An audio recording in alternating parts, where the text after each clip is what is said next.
A lot of times I think feral hogs are the most controversial animals out there. For as many people that are here at this event who enjoy hunting them as a game animal, there's a lot of farmers and landowners out there that consider them a pest. And if you had termites in your house, most of you wouldn't have a problem if a pest control agency came and killed all the pregnant termites and the baby termites. But that's not what's going on out there for farmers. So I'm going to give everybody a little bit different perspective on maybe what the reason that all of you here are looking at a hog as a game animal. We do a lot of government contracts. We're retired soldiers. I'm looking at a hog as a problem that needs to be solved, and I want to share with you some high volume methods that we use on our government contracts in order to solve the problem. In the last 6 years, we've killed over 10,000 hogs in the state of Georgia. So I want to share some of that with you. I'm not telling anybody here that you're wrong in the way that you trap or the way that you shoot or the way that you hunt. It's just a different tool for you to put in your toolbox, and I want to be able to cover those things as we go through here. Our background, 24 years in the military. If you look at what we did in studying our enemy of Iraqis or Afghans, we want to look at whatever nuance that we can with our enemy and take advantage of that in order to have success on the mission. So that's what we've been trained to do. And a lot of what you're going to see in the technology that we've developed and the techniques that we use is more of a military mindset in how we go about solving the problem. 7 of my years I spent studying with wildlife biologists, the Forstmeisters and the Jagermeisters in Germany, so I got a different perspective on how things are done in Europe and took some of those things and combined them to what we do now with our background in the military in order to have the success. We got 6 people on staff with 134 years of military experience and training. We actually have concentrated only on feral hogs. That keeps us busy 12 months out of the year. Last year we shot in 100 nights 1,856 hogs. Our mine trapping system is in 12 different states. Been on contracts in those 12 states. We've trapped over 4,000 hogs and training landowners, farmers, government agencies in how to use this system. Spent 3 years research and development on the mine trapping system. I'll kind of take you through that history on how all that came to be. What we do, because we're used to being trainers in the military, we take every month something that we did with a farm or a ranch or a government contract, and we put it into 5 to a 7 minute YouTube video. Those YouTube videos to date will hit 3 million this month. And again, I mentioned our military technology. A lot of the things that we use now in the military are being adapted for civilian things. If you look at all the things that are up there, from GPS and computers, night vision, thermal, AR platform rifle systems, all those things were designed for combat, now have worked their way into the civilian ranks. Like we said in the introduction, we're the first company to take thermal imaging and adapt it to civilian use and have manufacturers build it. And so we're the first company to do a television show in thermal and a YouTube video. What I loved about the military is that everything you do has got a performance standard, so you know exactly where you sit. And I think that's something that lacks in hog control right now. But take something like this where you will control the bleeding. If that was your task, what's the definition of success? If you're out there on the battlefield, 50% is not going to solve the problem. The solution, your performance standard, is you want to stop 100% of the bleeding so you can put that soldier back on the battlefield and use them. So my military brain tells me, why not have the same performance standard when we're dealing with the pest of feral hogs? If there's 25 hogs on a 250-acre spot that you've got baited up, a lot of people are looking at just managing the damage or controlling the population. If there's 25 hogs there, our goal is 25 to be able to remove. So looking at that, if we've got 25 coming to the bait like that, the next day I want that to be the success. And I want to show all of you how that takes place. Same thing if you had a fire. If that was a task, a lot of you know that you want to put out 100% of the fire, yet you're using the wrong tools. There you're putting out a fire with a pail. Even though you have the right thing in mind and having 100% success on the fire, you're using the wrong tool. We want to be able to put this kind of a tool into your hand. I'm going to go over a couple things. Normally on a lot longer presentation, we'd go into 5 or 6, 7 different things that we feel is contributing to the feral hog problem in the United States. This, I think, is the most important. We're talking about feral hogs reproducing faster than any other mammal out there. They reach sexual maturity at 6 to 8 months old. These little gilts down here, they're actually a little bit over 5 months old. We know that because they've been on camera ever since they've been born. Now, if you look at the top, that is of last year, that was July 16th. If you look at this picture, I don't know if you can see that, but it is the boar mounting that little 5-month-old. Now, that's not necessarily, what the literature says, and now obviously she's the exception to the rule, but just to show you how young feral hogs are being bred, 6 to 8 months. They deliver the first offspring since their gestation period is 3 months, 3 weeks, and 3 days. They're putting their first litter on the ground before they're a year old. And when I put this, that they can produce 5 litters every 2 years, I want to show you an example. Here we had 25 hogs that were killed in one night. Out of that, you had 5 sows that were pregnant. When we opened up those 5 sows, there were 30 fetuses inside. If you look at the fetuses on the far right-hand side, you see how small they are. Those fetuses come from the 2 sows. You see the pigs over here on the left-hand side? A hog is one of the few mammals out there that can actually be nursing pigs and be pregnant with their next litter. When that's happening, it doesn't happen like that every single time, but there's a lot of corn and peanuts and agriculture that's out there and they're eating well, then this is going to happen. So when that happens, you're actually having 5 litters in 2 years. So we know in order to knock the population back, we've got to kill 90+% because that remaining 10% is going to repopulate the herd. Another one of the problems is actually hunters. A lot of things that's being put out, it's not ethical to shoot a fawn deer or an elk calf or a bear cub. The difference is those animals are legal game species. Their populations are controlled by having a legal hunting season and a bag limit. In almost every state in the United States, there's no closed season on feral hogs and there's no bag limit. Yet, we're not getting anywhere close to solving the problem because hunters have a conservation mindset. It's the wrong approach when dealing with pigs. Not really any motivation to harvest higher numbers. And a lot of times hunters are contributing to the illegal relocation. Hogs didn't migrate up into Illinois and Indiana and Iowa by going up the Mississippi River. They got that way by going on an interstate on the back of somebody's trailer going 75 miles an hour. A lot of the methods that are being used now to get rid of hogs creates trap avoidance. If you look at this trap door over here on the left, it's what USDA Wildlife Services uses a lot. It's a continuous sketch door. It's only 3 feet wide and 3 feet tall. I'll show you some examples of that here in a second. And then this is one of my biggest pet peeves. My wife will not let me watch these shows anymore because I'm throwing stuff at the television. We're not doing a very good job on television educating people on how to solve the problem because most of the television is drama. It's not education. It's entertainment. Now also with the media, and I just randomly grabbed something that was on the internet, I punched up feral hog problem, and this story popped up. This country club had hired a hunter to shoot wild pigs that was tearing up the golf course. Now if I were the reporter, I think I would have chosen maybe the 17th green that got rooted up and explained that there were $12,000 worth of damage on that golf course. Yet the liberal media is choosing pictures like this to tell the story. So you have the awe factor and the Walt Disney thing kicked in there. The only thing that could have made that worse if you could have put that pig in boots in choosing a picture. So what I'm saying is the media doesn't do a very good job at educating the people out there that isn't around agriculture and they don't understand what's going on out there with farms. This is pretty much for those of you who haven't seen this. We have at the top left, you got a cornfield about in that July time frame when it's producing an ear and tasseled out. Those are planted peanuts in September on the top right. Wheat in the bottom left, and that could be corn, peanuts, or soybeans. You'll notice their nose goes right down the trail, right where the planter went, just like a GPS picking up every kernel of corn, every peanut that's in the ground. What we want to do is be able to help solve that problem. This is what happens a lot of times. Farmers didn't do any type of preventive maintenance.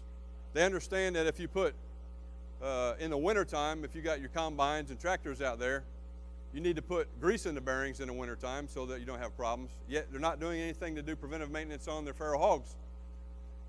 This is normally when they first want to call us. They want to have a little 4x8 or 5x10, 6x12 trap out there in a cornfield in July.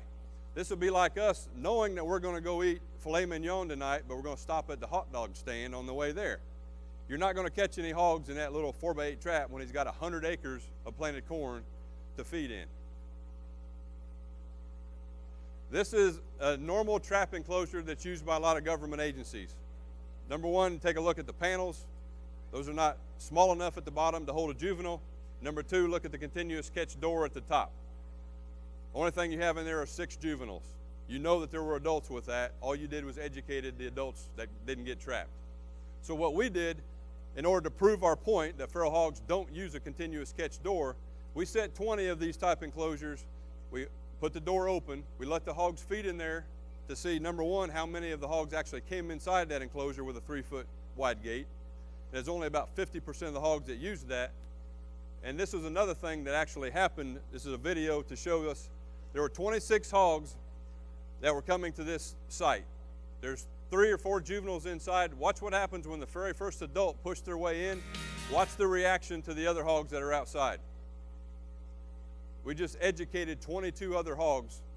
So a lot of guys will say, well, you don't want to use a rooter gate like that. We want to use a saloon door. Here's an example of baiting the same thing, a saloon door up for a whole entire week on Christmas Eve after they'd been using it, going inside. We set it. This pregnant sow, that spooked her so much that she never came back to this trap enclosure. If a continuous catch theory worked, they'd push their way inside. As you can see, the juveniles have no problem going through there, but catching the juveniles is not solving the farmer's hog problem. This is pretty simple here with a 4x8 trap. It's portable. It's easy to throw in the back of a truck or in a trailer. It's easy to bait. The problem is these are the results you get. You have 8 hogs, you capture 1. Again, a 13% success rate is not going to solve the farmer or the landowner's problem. Here you have a boar that won't go through a 6-foot wide gate. This is a video that, you take a look at the sow over here on the left. We nicknamed her Spook. Obviously, she has been around traps before. This is Hamp. We actually took a 16-foot trap panel off just to condition the hogs to see how long it took hogs that have been educated to walk into an enclosure. Finally, on day 4, on the 17th, Spook finally watched the other sounder go inside, and so she finally entered it the first time. That's a 6-foot wide door down there on the end. We took and put the panel back in place, and over the course of the next 10 days, now you see it's the 27th, Spook and Hamp never went through that 6-foot opening. So we spent the next 3 years figuring out, from 2009 through 2012, what's it going to take in order to get the whole entire sounder to go inside of an enclosure, because we can't capture them until we get them to come inside first. But in getting there, we want to be able to share the secret to success with hog control is figuring out what the hogs are eating. So here in South Georgia, we've got it broken down into 7 different food sources. If you kind of break down to how agriculture is planted, what time of year, we're only going to have an efficient trapping cycle during this time of the year. These it always breaks down to about 90 days. If you've got a good mass crop like we had last year, the hogs aren't interested in coming to a trap when they got a lot of acorns and hickory nuts out there either. So really, we focus a majority of our trapping hard in the December through March in that 90-day window when possible. This is our capture success matrix. First, we want to put a feeder out. We don't put the trap out and get the hogs coming in. We'll put a feeder out. We're doing this for several different reasons. Number one, if there's just a feeder there, the hogs aren't going to have anything to be shy from. Number two, it helps us in our intel in that we can calculate on camera exactly how many hogs are coming to that food source, because our performance standard, remember, is 100% success. So we got to have a number to put on the map to know what are we targeting. Then we're going to build a corral trap around that feeder. We know how many hogs are there. We got them conditioned to come to the feeder. Now we're going to get them conditioned to come to the trap enclosure itself. We built a 32 to 35 foot diameter using 6 16-foot long panels and our 8 foot wide gate. Now we're going to switch from pictures to 24-hour video surveillance. Like some of that things that I was showing you with spook and ham. You're not going to see that behavior by just having a picture. You got to have video to be able to see what's going on when you have those problem childs out there. And then the third step of our capture success matrix, we want to be able to have, depending on what's going on with that particular sounder, we want to utilize the correct trigger device in order to have 100% success.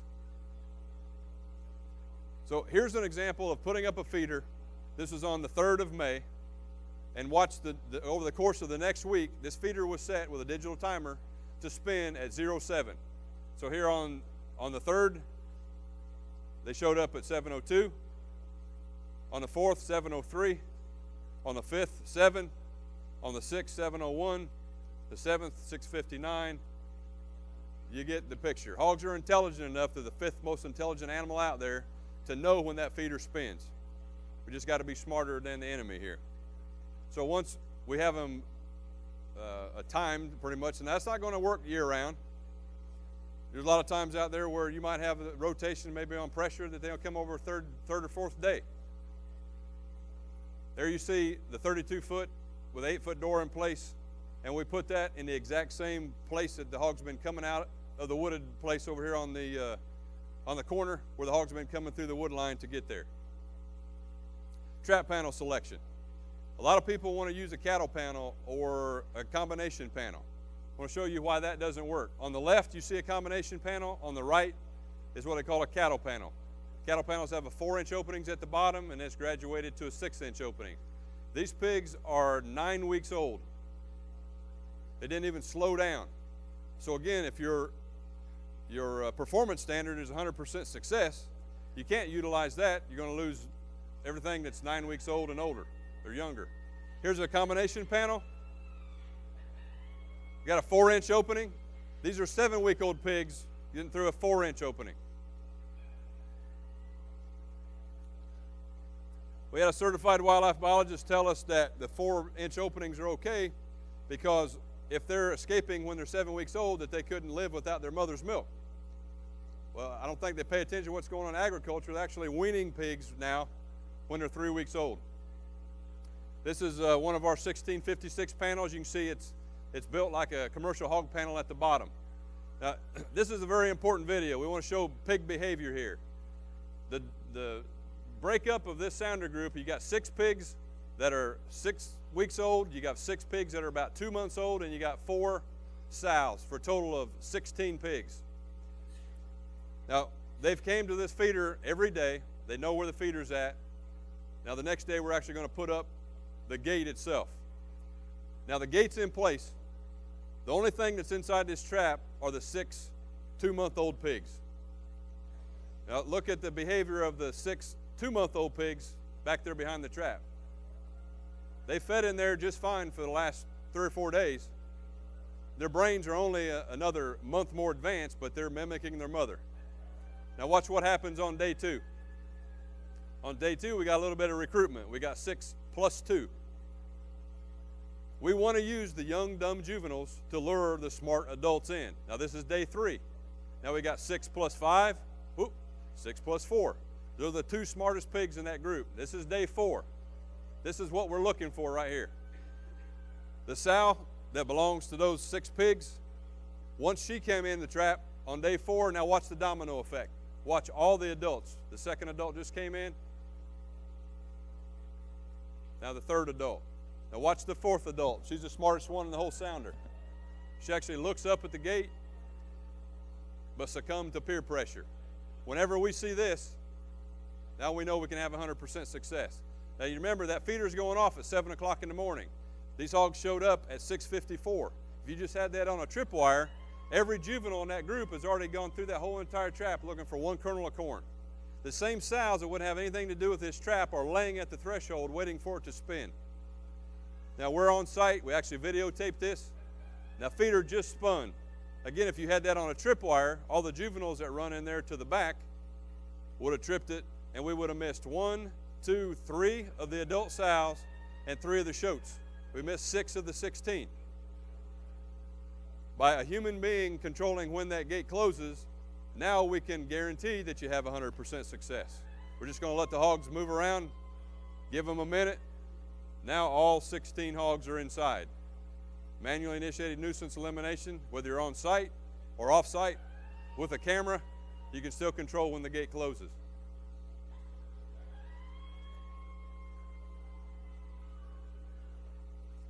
Now I mentioned a remote control. We could control that with an on-site remote. We can control it with a camera that sends you a texted picture of what's going on. Then you can turn around and send a text message back to that camera, and that camera will close the trap. So when we're working a government contract, we might be working 12 or 15 or 18 traps all at one time. I'm not wasting fuel driving every day to look at SD cards. We're not driving back and forth every day because we have a tripwire to see if hogs are in the trap. We only make a trip to the trap whenever we've dropped it. So whenever we have something like this set up and we're monitoring a dozen traps, we'll have a map set up of the area. Let's say we got a 5,000 acre contract. We'll have trap number 1, 17 hogs. Trap number 2, 12. Trap number 3, 23. That way we're only dropping the gate when all the hogs from each of those traps go in there. The only time we're visiting this site is whenever the gate is closed. And you'll notice on a lot of our videos, we're killing the hogs immediately. We can show, a lot of people think that if you kill the hogs in the trap, that there's blood in there, and that's what keeps the other hogs from coming inside. I can tell you that the blood doesn't bother the hogs at all. When you don't catch the whole entire group, the ones that aren't inside have been educated. That's the reason you're not catching them in the same place. Or if you catch a group of hogs in there and you leave them in there all night, if you notice, if you watch hogs on a farm, hogs in a domestic situation will lift the feeder on and feed until they're full. They'll go to the bathroom over there and they'll sleep over here. You let the hogs stay in that trap all night and go to the bathroom in there, you've just blown that trap. So we kill our hogs immediately, even if it's 1 o'clock in the morning, and we've shown where we've caught hogs 3 successive nights in the same exact trap. But if we dropped it at midnight, we killed them by 12:30, we got out of there real quietly, we shot them with suppressed 22s, caught another group of hogs in the same trap. We've actually caught a group of hogs right when it got dark, killed them, moved them out, and caught another group of hogs before the sun came up in the exact same trap. Again, having intel of knowing how many hogs are coming to the bait site ahead of time allows you to be able to know what it is that you need to do. Here's one of those examples where we had 33 hogs that was tearing up a peanut field. This is 72 hours after we erected the trap. We know that this sow right there in the background, she's a matriarch of that group. In those 72 hours, she has not gone inside. We had to kill the hogs on this day because the farmer was planting peanuts across the creek. But having that intel, we knew what we needed to do to be successful. Now this is a very important part of this video. All the hogs are inside except for 5 right now. These 2 pregnant sows, the matriarch that's outside, I believe we got 1 more hog that's going to dash in here. The last 4 hogs that went inside were pregnant. That's important, right? We was on site. We dropped the gate with a M.I.N.E. The sow that is a matriarch has 7 pigs inside. Chances are she's going to make a circle and come back around. So we're going to introduce her to a bullet, give her a little lead poisoning. This is why we put 7-foot tall posts every 4 feet to strengthen this trap. When you got 33 hogs hitting it, you got to make it strong. When the camera switches to another angle, you'll see the hogs actually leave their feet and Superman into that gate.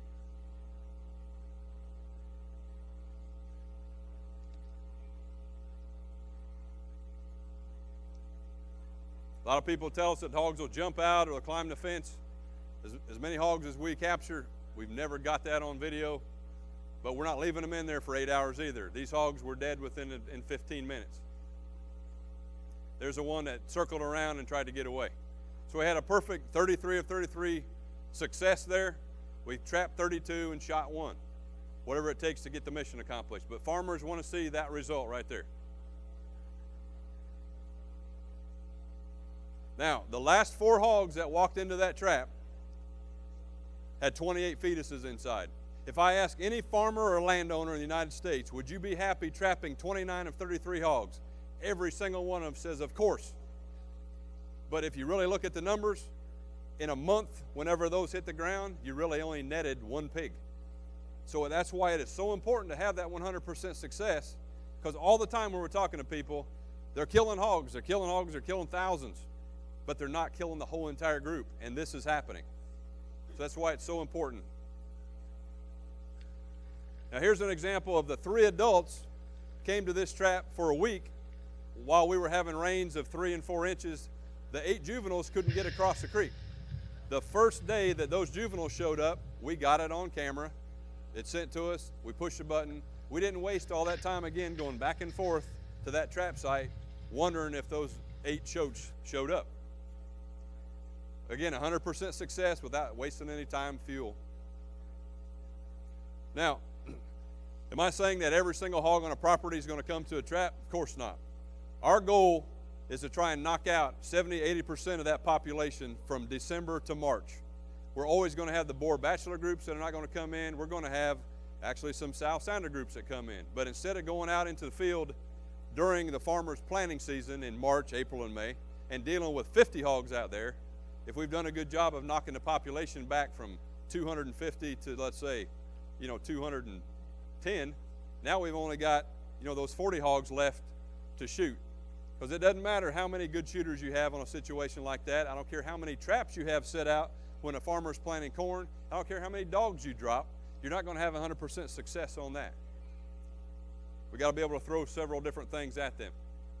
So the method that we use is that we operate in 3 or 4 man teams. We'll be where the wind is in our face on the highest elevation on that property.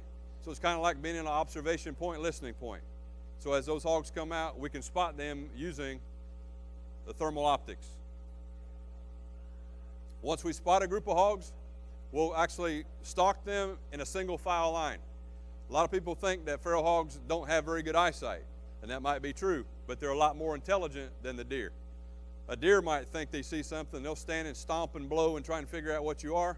A hog just disappears, they don't stick around to ask questions. So we want to be in a single file line, and that way the squad leader is looking through his thermal the whole entire time. We're watching the body language of the hogs. If there's anything that raises his head, squad leader stops. There's only 1 silhouette for the hog to see, not 4. Once we get close enough, the squad leader will take a knee, and then we want to peel off on the right and left of the squad leader.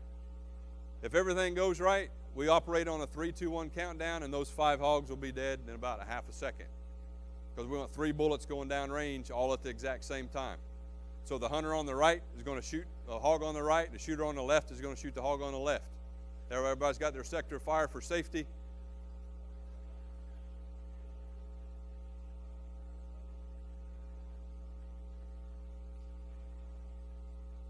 What happened back here? I'm not getting any.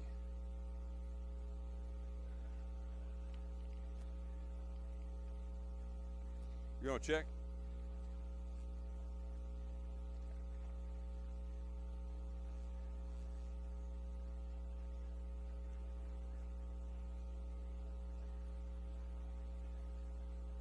Well, it's not on the remote. Can you just advance it to the next slide?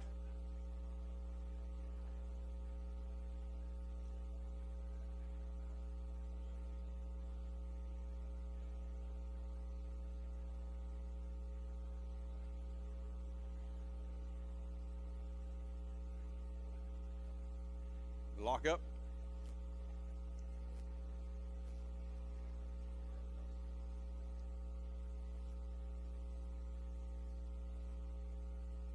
There we go. Now, again, just like any other military function, if you knock out the adults first, you've created chaos in that element.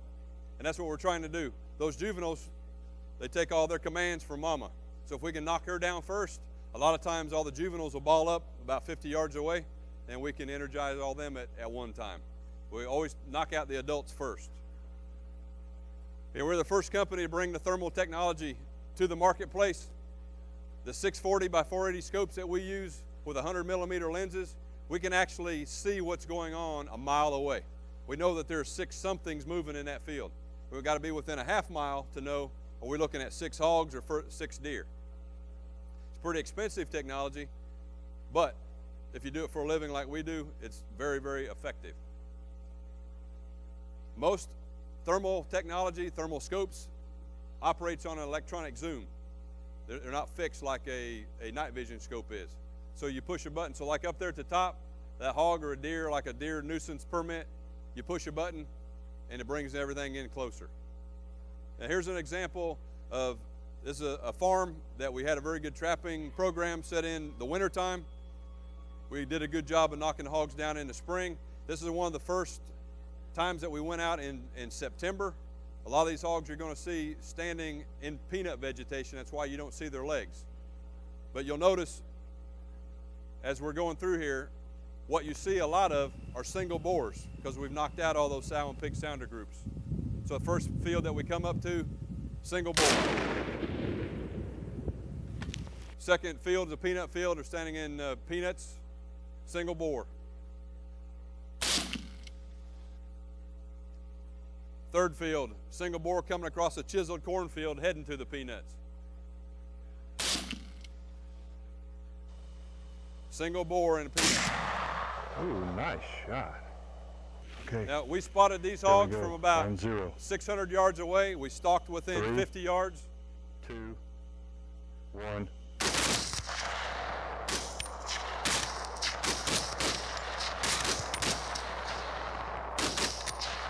It's always a television host that missed his hog for some reason. All right, now the camera crew headed back to the truck. So this is just one of our Jager Pro shooters that kill all 5 by himself. Those are actually juveniles that we had killed their mother 2 nights earlier in a separate farm, and we found these hogs then on this one.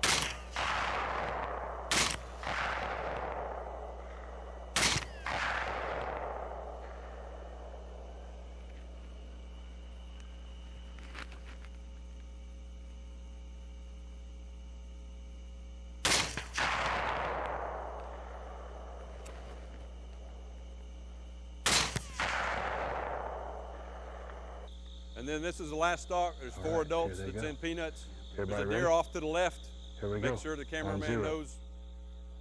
Take your safeties off. On 0. 3, 2, 1.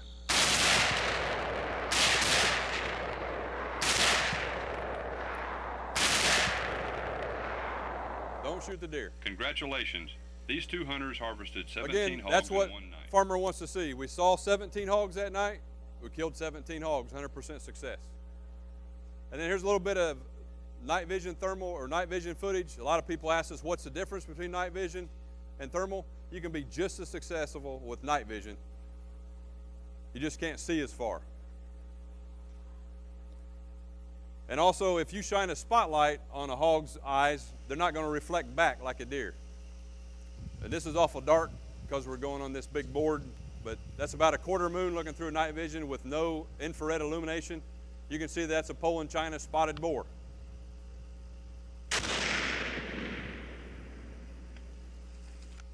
That's a coyote using an illuminator. You see their eyes reflecting back. A fox. It's up to you. There's without an illuminator, with an illuminator. You see how the hog's eyes reflect back with the illuminator.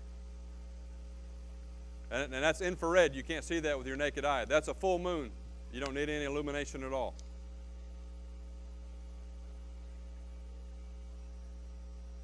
Again, you can see the color with night vision. You get a lot more, you say that's a ham. Are you comfortable with the shot from here?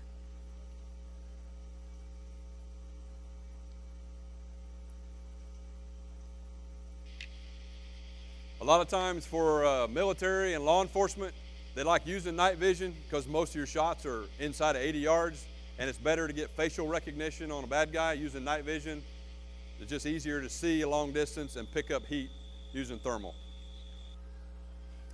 Right?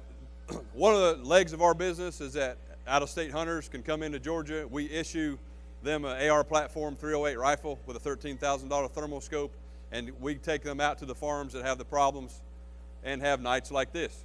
It's a win-win-win situation. Our farmers are getting their hog problem taken care of for free. The hunters are getting the experience of a lifetime, and we get to make a living doing what Uncle Sam trained us to do.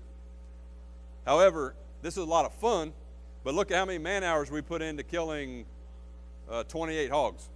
You know, that was 48 hours of labor in one night and took $108,000 worth of equipment. Compare that to trapping, which maybe isn't as glamorous, but it's more efficient and it costs a whole lot less. But again, we use a different technique based on what the food cycle is. So in a presentation like this, everybody asks, which method is best? In my opinion, it's the same as if you ask which one of our branches of the military is best. If you watch how we go into any type of combat scenario, you know, we might use the Air Force for the first 30 days to soften up the enemy. Then we bring in the Navy and hit them from, you know, from the shore. Then we'll bring in the Army and the Marines. All of us are working together in unison to be able to win the big battle. It's the same exact thing with hogs. Not one thing that you do over and over and over again is going to solve the problem. So a lot of people think that, you know, we don't get along with the dog guys. We do. We need the dog guys. We need everybody to be employed. And I'll show you some examples of that as we go through here. Every one of those methods of service is utilized. We just need to be smart and utilize them in the right order. So any type of an eradication type of a plan, like on an island, they did the exact same thing.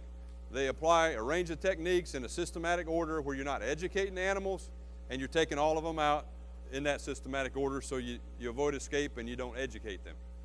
So here's an example of a 12-month cycle that we might use on a contract or work hand in hand with our local hunters or dog guys, just with what's going on in South Georgia with how everything is planted. You know, we don't necessarily want to be out operating with the thermal equipment during our Georgia deer gun season. Our Department of Natural Resources, law enforcement appreciates that very much. So they're not bullets going down range at night when people are actually shooting deer. One of the things that we've done is we've actually taken all of our 5 to 7 minute teachable moments. We put them on our YouTube channel.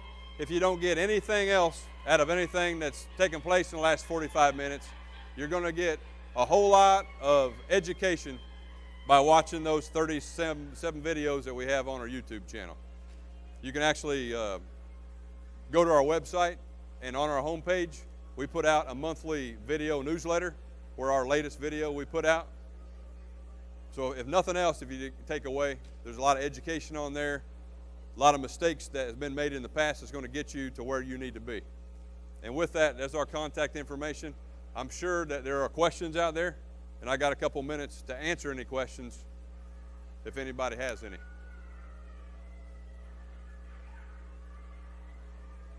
No questions at all?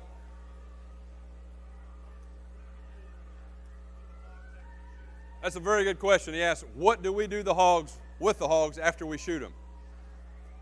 Since so many hogs carry swine brucellosis and pseudorabies, it's like a lot of state programs have a Hunters for the Hungry program with venison.